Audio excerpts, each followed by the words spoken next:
Hey, free thinkers, welcome back to Subtle Rampage podcast. In this conversation, Shauna and I get into a little bit about a particularly crazy professor she ran into on her university campus at one point. We also talk about some of the conversations surrounding race that took place in some of her college courses. And then towards the end of the episode, we spend a good chunk of time talking about how a certain controversial virus was handled by a lot of colleges and universities. We talk about the policies, the restrictions, the mandates, whatever you want to call them. We talk about all of that stuff and how it kind of impacted ourselves and other students. So if you find any of that interesting, I hope you'll listen through all the way to the end. I feel like we had a pretty good discussion on this stuff, and I'm excited for y'all to see it. Hope you enjoy. Have you thought of any actual anecdotes of professors being insane? Yes. While I don't think I've experienced my professors from my classes left liberal attacks, I have experienced other people's professors. Random professors at my four-year college. Okay, so if anyone is familiar with Turning Point, they are like a conservative group trying to rally the conservative youth. Turning Point USA, Charlie Kirk. There you go. Yes, Google. So they have forever been trying to start a branch at my school, and they had a table set up, and every now and then, if I see them, I'm gonna go say hi, because that was sort of how I became aware of other people like me. Mm-hmm.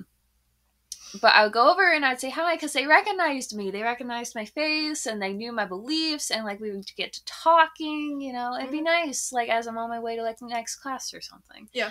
And I remember I was just having a conversation with one of them, and then the leader of that was running the table, a professor started yelling at him, but also it was yelling in the direction of all of us associated with him. He just read our sign and just started yelling, one of the many signs they have up about their beliefs, and just started yelling and calling us degenerate bastards and saying we're horrible people and that we should all die, and lovely things that a civil, sane person would say to someone they don't agree with. I think so. Yeah. And the leader that was running the booth, that was a student, or was No, but he was a young guy, but he wasn't a student. But okay, he was the only non-student. Okay. Everyone else was a student. Everyone else helping the booth was a student of that college. And then you have a professor on staff calling students or calling people with those belief systems, at the very least, certain words. Unnecessarily. Yeah. We love that. We love that. It's very so inclusive, if you ask me. I do want to ask you, any classmate stories that you feel are relevant here? I have too many. From both schools, honestly. That could be a whole podcast on its own. But the main ones I would point out would be the one where I was attacked for my race. A lot of the argument about Civil War and white people is all white people owned slaves, and no, they didn't. It was the elite, and that's a whole nother thing. Yeah. But I know for a fact my family members never owned slaves. Okay? Same here. They were all poor farmers, okay? And they worked alongside people of color. One side of my family was not even in the United States at that time. And then the other side of my family were poor people who were sharecroppers the entire time this was going on. They did not own slaves.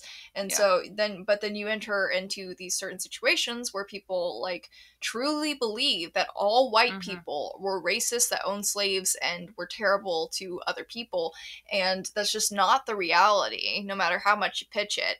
I'm not saying that there weren't people who owned slaves. I'm not saying that there wasn't certain atrocities. I'm not saying that there weren't people treating people like property. Okay, I'm not saying any of that. But what I am saying is that there were a lot of people who exist now whose ancestors did not own slaves. And there's a lot of people that exist now, okay, whose ancestors might not even have been here. So we just need to keep that in mind. But a lot of people, like in this case, weren't willing to hear that and aren't willing to hear that. Yes, because there was a guy directly behind me. He was a person of color, and he like started going off about the white man, and then he like made certain comments towards me, and so I turned around and I was like, that's not cool, no, actually that's not true. And then like at that time I think I was like 17. Yeah, still at community college, and this guy literally right behind me started attacking me based on the color of my skin. And I told him, you're being racist right now. Okay, you're the one promoting racism. And then he's just like, no, you would. And then like I had 3 other people in front of me. All 3 of them were also people of color. And they defended me. Okay? So if like you know, like if the room can see, it's just like, you know. Yeah. So there was that one. It's like, who's the racist one here? Some people just really aren't willing to hear it. Yeah. But yeah. So you were talking about Turning Point USA and how they were trying to start a chapter on your campus. Yeah. And because of how my college experience went, I think I've had about a total of 2 months actually living on a college campus and trying to get involved on that campus and stuff like that. So you have a bit more experience with like living and being on a college campus. Yeah. So just in general, like what was it like trying to find people who were also conservative, or at the very least wouldn't be upset by your views? It was a very difficult process. A lot of things happened during my time on campus that made me feel unsafe. But Turning Point, when they first appeared, I felt like I saw my beacon of light, honestly. Because I had tried to talk to things with my roommate at the time, and I thought we got along, but I guess it turns out we didn't, and because they moved out of the room and ignored me, even though we shared classes together, and never came back for some of their stuff, which is now mine. And then, like, the roommate after her, like, we were just completely different. Personality and everything else in general. And so, like, I felt like I had no one to talk to.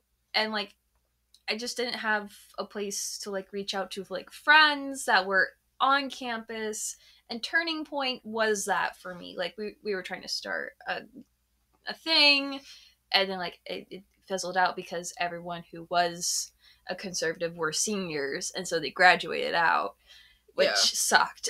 And that seemed to be a recurring case. It never like officially took off.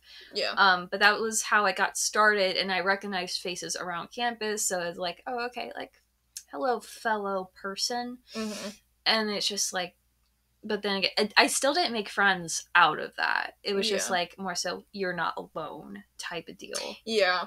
Well, even I remember you telling me like a while ago that you were like sitting in the cafeteria at some point and you were like watching, what was it, Matt Walsh? I was watching Matt Walsh in the cafeteria, and like by myself with earbuds in, because like I didn't have friends. And so I was just doing that, and then like this guy comes up behind me and he's just like, are you watching Matt Walsh? And like at this point, like I had been exposed to this campus as kind of as like the person that they are looking to attack as the majority of people on campus. Like so I was very scared to like confirm anything. And so I asked like, why? Why are you asking? But then he's just like, I like him too, and just he started nerding out, and then I was just like, oh, okay, he's safe. So I started nerding out, and like we just started bonding, and like he was there with his roommate, which didn't agree on anything, but me and him, we were actually able to have a civil conversation. And it was just really nice, you know, even though we didn't agree on anything. But it was just nice, you know. It's like friend. Like not friend, but like person. Like, we're safe. I know you. and we until I even left, like, we still said hi to each other on campus. Okay, that's good. Yeah, it was just a passing hi, but again, it was more so like a feeling of not being alone, and it didn't really, evolve into like friendship or anything. Exactly, yeah. Just because of personality. Yeah, that makes sense. Did you end up finding anybody that was conservative that you actually became friends with, or no? Very surprisingly, it wasn't until like my last semester or two. Okay. Which I wish I had found these people sooner. But I am thankful that I did find them. It's really funny, actually. So, I think I kind of became an inherent beacon because I had some of the Turning Point merch. I wore one of the buttons on my backpack, and I had someone comment, "Hey, is that so and so?" And I was like, "Yeah, are you like a fellow?" And they're just like, and like we were in the classroom, so I understand them not wanting to publicly respond. So they're just like, I would rather not say. And I'm just like, okay, that's fine. If you just need to know someone else is here, I'll be that. Yeah. I'll be that person, like other people were for me. So there was that interaction. And then the funniest thing, I found a rainbow-headed conservative. Oh my gosh. Yes. A rainbow-haired conservative. Yes. Rainbow-haired conservative. We love our colored hair conservatives. And she has faced many of the same stereotypes I faced about gender, sexuality, all that stuff. Yeah. And we bonded over that. In the beginning, we didn't know if each other were conservative. Yeah. But like we were like vibing as people in general. And then when certain subjects came up and we found out, we were like, oh, you agree with me. Yeah. And then we actually had like private conversations and we were like, oh my god, you're the first person I found. And like we were just both really happy. Yeah. Yeah. So like that, even though it was my final semester, I'm just glad I did finally find someone. Yeah. Yeah. And I kind of found a group of people that like, even if I knew everyone in that group of people wasn't going to agree with me, I knew one or two would either like agree or tolerate to a certain extent. It made me feel safe and that I had friends at that point. So that's good. Yeah, it had a happy ending. Huge contrast to first semester at school. Huge. Oh my gosh, huge. Yeah, which we'll get into. But yeah, I'm very glad that she found people, but if anything, that's just a testament to how hard it is to find people who are conservative. It's already hard enough to make friends, guys. Yes, but then also on a college campus where everything is very divisive, very divided as far as like who people are willing to tolerate. Like it just makes it 100 times harder.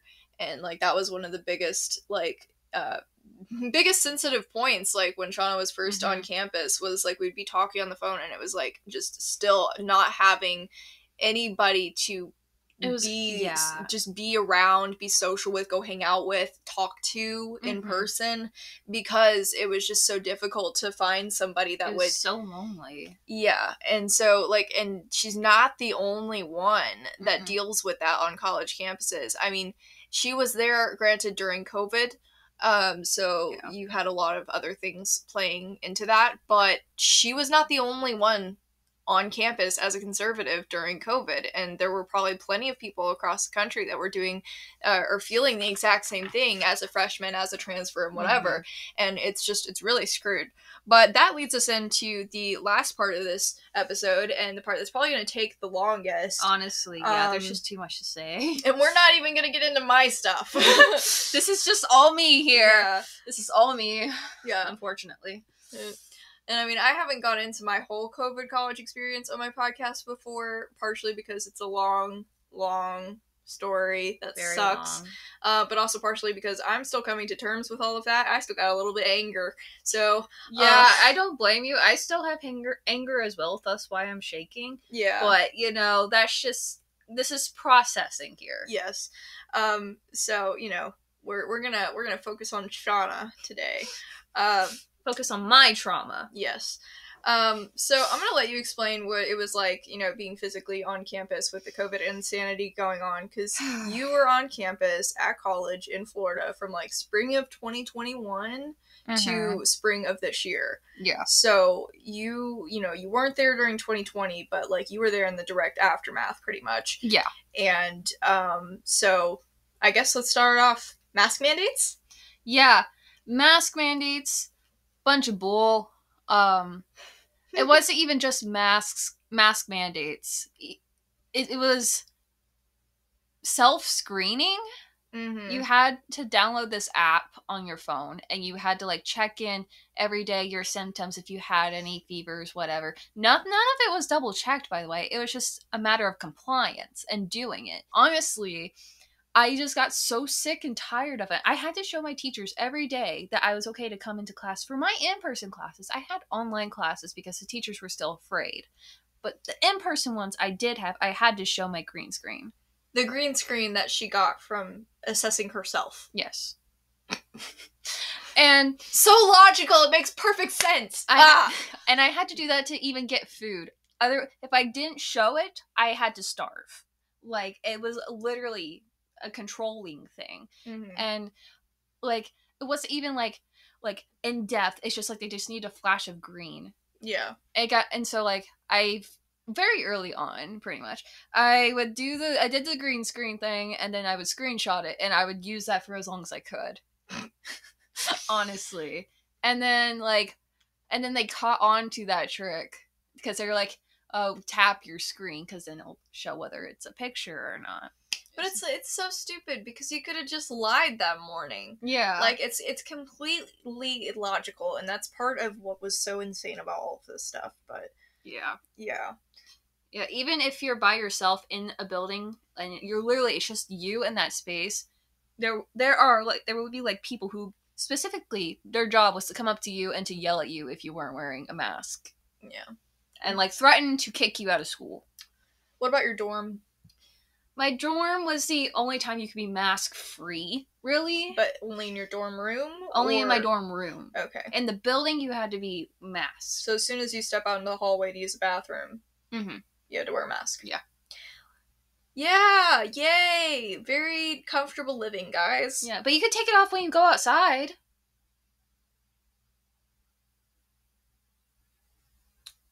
I wish that the microphone could pick up the crickets outside. Anyways. Me too. What about, how did your college handle the vaccine stuff? Medical discrimination! Woo! Let's go! Yes. Doesn't matter what reason. Slay.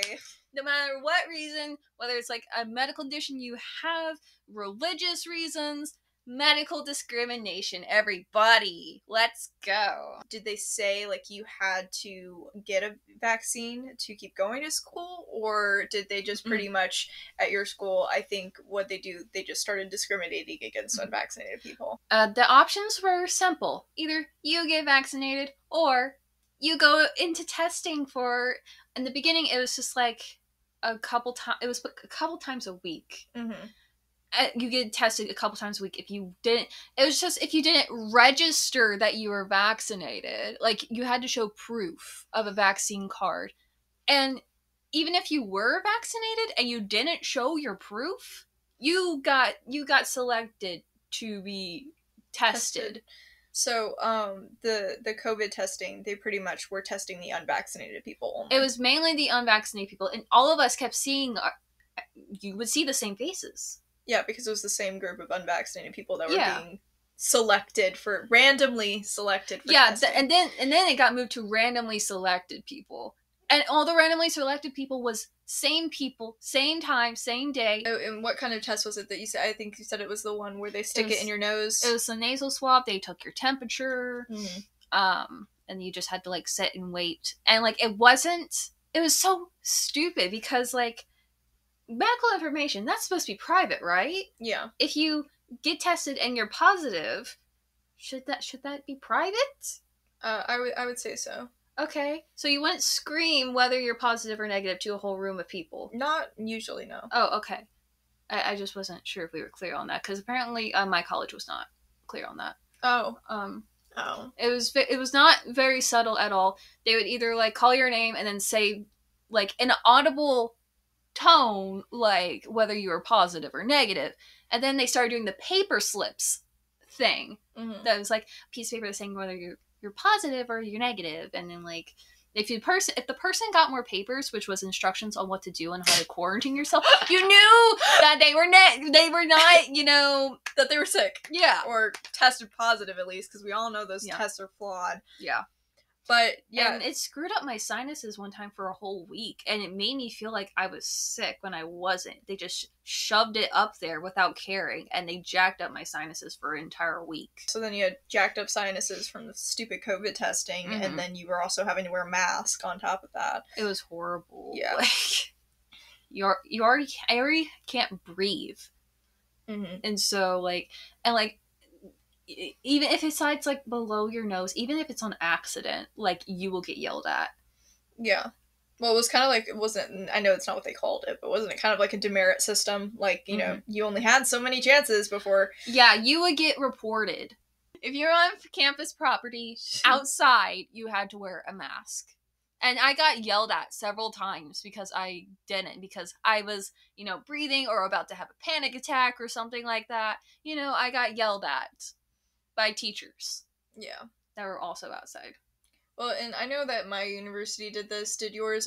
They put out pretty much a website, like a whole system for students to report other students. Yes, that was a thing. Okay. That was a thing. So if a student walked around and saw somebody not wearing a mask or not standing 6 feet apart or not whatever, if they were breaking any of the COVID policies or regulations or whatever, then you could get kicked out of school. Yeah, they could report you and you get kicked out of school. Yeah. Just ridiculous. As far as activities and social life, what was that like as an unvaccinated person? Like, how was that different for you since you weren't vaccinated? Because I remember you telling me about certain events, and it was like you couldn't even go. Yeah. Right? There were several events that would happen, and it was like, oh, you can come if you're vaccinated. Yeah. If you're unvaccinated, you have to wear a mask. And, like, it singles out all the unvaccinated people. It's discrimination. It really is.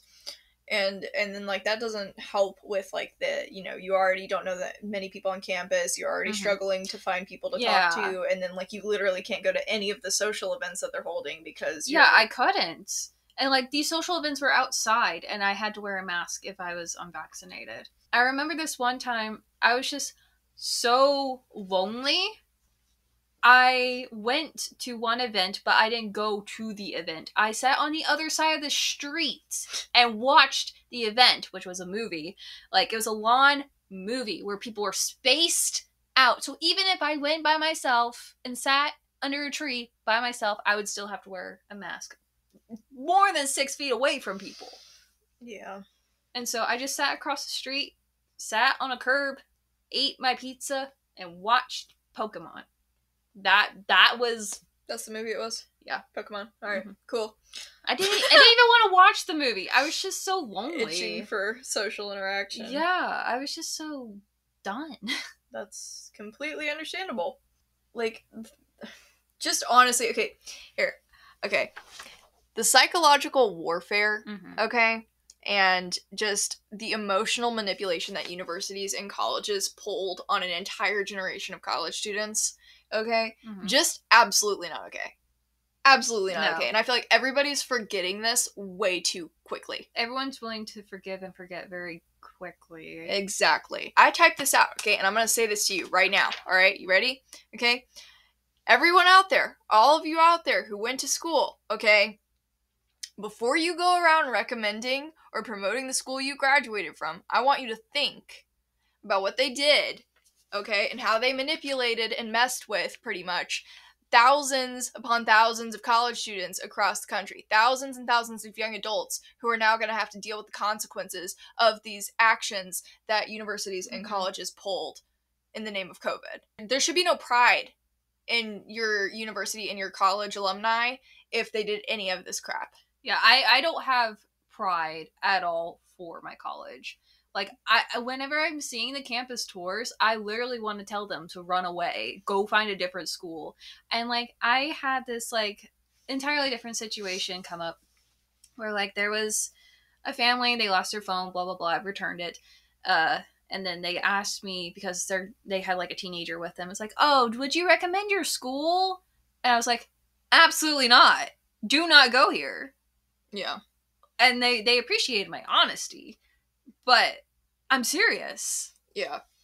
No, and like you know, people our age are gonna do what people our age do, whatever. Yeah. But like to the people who are listening to me, who I know a large part of my audience is like older conservatives, I just want to put this out there. Like seriously, if you went somewhere in your youth and you enjoyed it and it was great and everything, I'm glad that you had a good college experience. Mm-hmm. But if your alumni participated in any of this crap, you have to realize how detrimental that was to the students. Mm-hmm.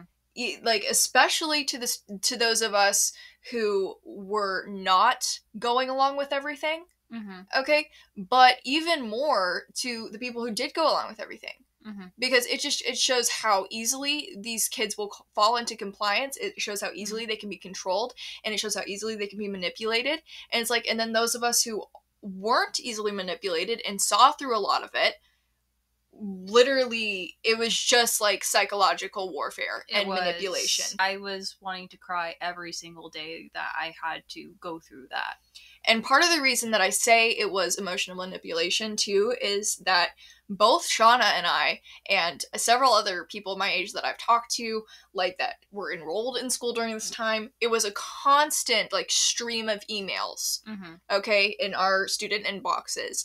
And it was constantly like practically every week it was like, okay guys, things are looking better, things are looking up, you don't have to do this anymore.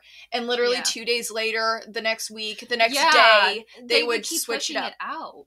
Yes. And like there were also situations, I had one situation where I had to go to the hospital, and then like I was still kind of recovering during the whole COVID stuff. It wasn't COVID related, it was other medical issues, but they required me to do a testing pretty much the next day after I got out of the hospital, and I said, hey, I can't move.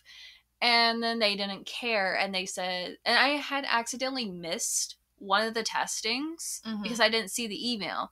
And so I was told if I miss it again, disciplinary action was going to be taken. Oh, yeah. And so me being a goody two-shoes student and also like being psychologically, emotionally manipulated, I forced myself to go, even though like I almost passed out in the street walking to campus to get this stupid test. And I called right after, hey, I need campus security, like, hey, can you come pick me up? I can't move. They said, no, call the nurse. And so I called the nurse, and the nurse said, no, you have to come all the way across campus in order for me to let the security guys take you back to your dorm. So I walked all the way back to my dorm, very feebly. Which is what you're supposed to do after getting out of the hospital for something very serious, is you're supposed to walk across a college campus with no help. Yeah. But for a COVID test. For a COVID test. Yeah. All in the name of COVID. For safety. But yeah, just like the constant flip-flopping, the constant giving and taking of like, here, we'll give you a little bit back, a little bit of normalcy. Oh, never mind, can't have it. Like, it was every week. And like I would literally do countdowns in my head. It's like, okay, just a couple more days, psych. Okay, and then they do it again. It's like, okay, a couple more days. And like those weeks, those days, those would turn into weeks, and those weeks would literally turn into multiple months. The rest of the semester. It was a continued promise of, we're going to change this, and then immediately taking it back. For her and for me, both of our schools were doing that constantly. So that was just the thing. But it's just like the flip-flopping and the little, like, a little give, a little take, a little give, major take back. Like, these same people, these university officials, okay, these college officials, these people in state government, okay, the same people that were doing that are the same people that would look at a marital relationship, at a child-parent relationship, and if they saw that same give and take back there, they would call it abuse. Because it is abuse. And they have done that to an entire generation of college students. It is literally psychological abuse, if you ask me. And, you know... I agree, yes. yeah, and like I've had calmer conversations with people about this stuff, but since this is my platform, I will say this is the fact that like these people who made these decisions all in the name of a virus, okay? I'm sorry, but some of this stuff is pure evil. Like just out of the fact that like it was not necessary.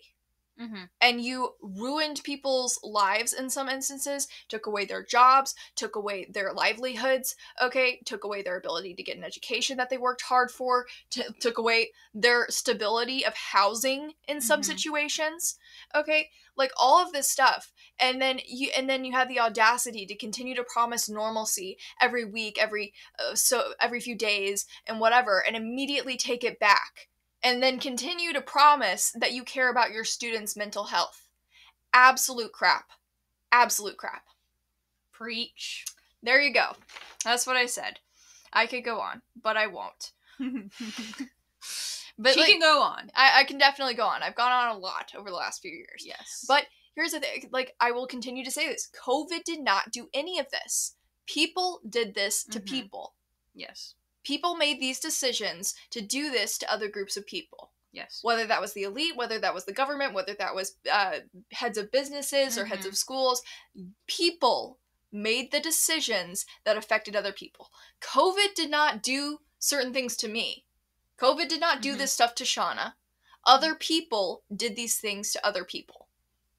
So, that was an excuse I heard many a time in conversations with people who were in charge of this stuff was, COVID's done a lot of things that, or, COVID just, has affected a lot of people. And I'm like, and I straight up have told people, I'm like, no, COVID is not doing this to me right now. You are making the decision to do this to me right now. Yeah. A virus can't make you comply to at least not that virus. I'm sure they can make a virus that makes you comply. Biochemical warfare. Woo! But COVID itself, COVID itself was not making the decisions that kept people in lockdown. COVID itself was not making the decisions that, drove me to drop out of school. COVID itself was not doing that. Those were people. So let's just keep that in mind. But yeah. What a positive note. What a positive note to leave off on, guys. But I think that's about it. So, yeah, if you enjoyed this special Blue-Haired Conservatives episode of Subtle Rampage podcast, I am so glad. I am so happy you tuned in to hang out with me and my best friend.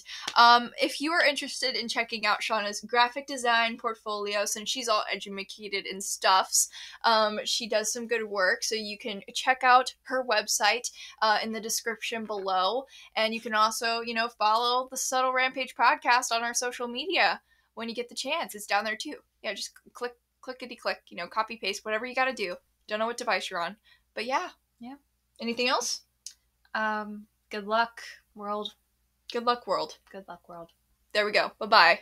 Okay, so Shauna apparently had her own personal little Vogue session when I left the room, and she looks so adorable in it, I have to include it. So I'll just give you the rest of this outro as a voiceover. This is the last Blue-Haired Conservatives special of Subtle Rampage podcast. I hope you've enjoyed this little series of episodes just as much as we did. The next episode of Subtle Rampage is going to feature a conversation with Dr. Michael Schwartz. He owns 3 testing clinics, 2 in New Jersey, I believe, and 1 down in Florida. So we talk about all sorts of stuff, him and I, related to the handling of COVID-19 here in the United States, testing, vaccines, mandates, all of that stuff. So keep an eye out for that. I'm pretty excited for y'all to see it. Anyways, until next time, bye.